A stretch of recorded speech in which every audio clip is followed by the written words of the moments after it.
सुनैना जैसे ही अपने स्कूल की क्लास में पढ़ाने पहुंची उसने देखा क्लास खाली है।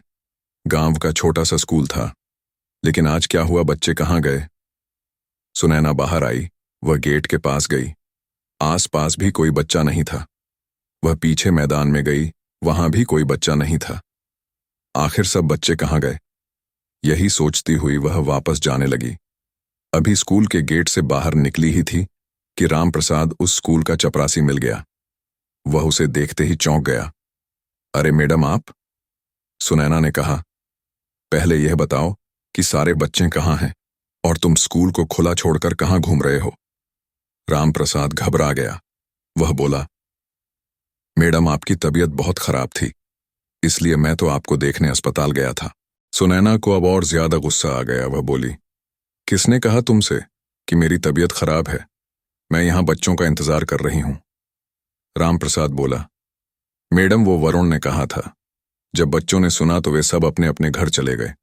मैं आपको देखने अस्पताल चला गया। सुनैना बोली, तुम्हें वरुण का घर पता है, चलो मेरे साथ। दोनों वरुण के घर पहुंच जाते हैं। वरुण घर के अंदर सो रहा था। वहां पहुंचकर सुनैना ने उसकी मां से बात की। देखिए, आपको बच्चा हद से ज्यादा झूठ बोलता है, वह भी ऐसे कि सब विश्वास कर लेते हैं। कभी कहता है मेरी मां मुझसे घर का काम करवाती है, कभी मेरे पापा मुझे मारते हैं। आज तो उसने हद कर दी, मेरी बीमारी की खबर फैलाकर स्कूल की छुट्टी करवा दी। सुनीता जी ने कहा, हे भगवान, मैंने तो कभी इससे घर का काम नहीं करवाया और इसके पिता तो इसे बहुत प्यार करते हैं। उन्हीं के लाड़ प्यार से ये बिगड़ गया है। आप रुकिए, मैं अभी उसे लेकर आती हूं। सुनीता वरुण को देखने घर के अंदर गईं, लेकिन यह क्या, वह तो सारी बात सुनकर पिछले दरवाजे से भाग गया था। सुनीता जी ने आकर बताया कि वह भाग गया है, तो सुनैना ने कहा, आप अपने पति के साथ उसे लेकर कल स्कूल आइए, वहीं बात करेंगे। अगले दिन दोनों वरुण को साथ लेकर स्कूल पहुंच जाते हैं। सुनैना उनसे कहती है, देखिए, हम इसे अपने स्कूल में नहीं रख सकते। मैं इसका नाम काट रही हूं, आप इसे कहीं और पढ़ा लीजिए। भजनलाल जी ने हाथ जोड़ते हुए कहा, मैडम, ऐसा मत कीजिए, यहां आसपास कोई भी स्कूल नहीं है। मैं आगे से इसकी गारंटी लेता हूं, ये कभी झूठ नहीं बोलेगा। सुनैना ने कहा, ठीक है, इस बार इसे एक मौका दे देती हूं, लेकिन अगर इसने फिर से कोई शरारत की तो मैं आपसे बात करे बगैर इसे स्कूल से निकल दूंगी। भजनलाल सुनीता और वरुण को लेकर घर आ जाते हैं और वरुण से कहते हैं, बेटा, अगर आज के बाद तूने झूठ बोला तो तेरा मेरा रिश्ता खत्म समझ। वरुण के ऊपर इन बातों का कोई असर नहीं होता। वह अपने पिता की बातों पर ध्यान नहीं देता। अगले दिन से वह स्कूल जाने लगता है। कुछ दिन तक तो वह अपने आप को रोक कर रखता है, लेकिन उसे झूठ बोलने की आदत थी। लोगों को परेशान करने में उसे बहुत मजा आता था। एक दिन वह रात के समय छत पर लेटा था। आसमान बिल्कुल साफ था, तारे चमक रहे थे। वरुण कल क्या झूठ बोले, किसे बेवकूफ बनाए, इसी बारे में सोच रहा था। तभी उसे एक ख्याल आया, आसमान में एक तारा टूट रहा था। उसने मांगा कि उसका झूठ कभी पकड़ा ना जाए, वह सच हो जाए। सुबह उठते ही वह स्कूल जाने के लिए तैयार हो रहा था। रात की बात उसे याद नहीं थी। तैयार होकर वह स्कूल जाने लगा तो उसकी मां सुनीता ने कहा, बेटा, नहाकर स्कूल जाना चाहिए था।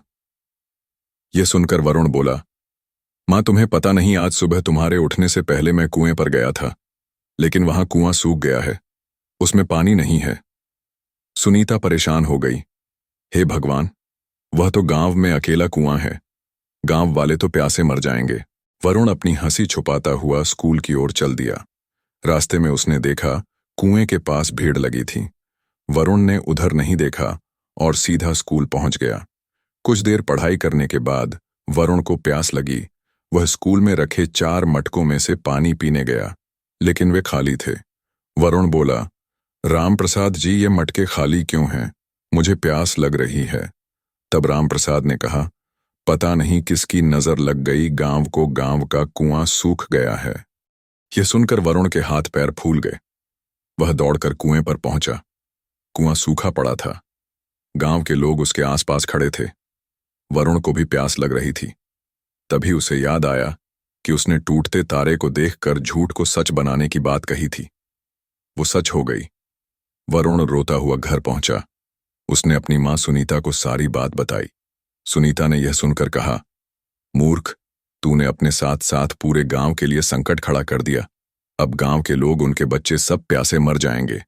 पानी का दूसरा कुआं यहां से कई किलोमीटर दूर है। वरुण ने कहा, मां, मैं एक और झूठ बोल देता हूं, क्या पता इससे पानी आ जाए। उसने कहा, कुएं में तो बहुत पानी है। यह कहकर सुनीता को लेकर वह कुएं पर पहुंचा, लेकिन वह अभी भी सूखा था। सुनीता ने कहा, तेरे एक ही बार झूठ को सच करने के लिए वह तारा टूटा था, अब वह काम नहीं करेगा। वरुण रोने लगा। पूरे गांव में यह बात फैल गई। सभी वरुण और उसके माता पिता को कोसने लगे। वरुण के माता पिता बहुत परेशान हो गए। रात होने लगी थी। वरुण और उसके माता पिता वहीं कुएं के पास बैठे थे। उसके पिता को बहुत प्यास लग रही थी। वे तड़पने लगे। वरुण रोने लगा, भगवान, मेरे झूठ को झूठ बना दो। मैं अब कभी झूठ नहीं बोलूंगा। मेरे पिता को बचा लो। तभी एक और तारा टूट गया। वरुण ने देखा, कुएं में से आवाज आ रही थी। उसने देखा, उसमें पानी भर रहा था। वह पानी ऊपर तक आ गया था। वरुण ने पानी निकाला और अपने पिता को दिया। उसके बाद वरुण ने कहा, मैं कसम खाता हूं, आज के बाद कभी झूठ नहीं बोलूंगा। वरुण के माता पिता सभी गांव वालों को बुला लाए। पूरा गांव बहुत खुश हुआ। वरुण की झूठ बोलने की आदत छूट गई थी।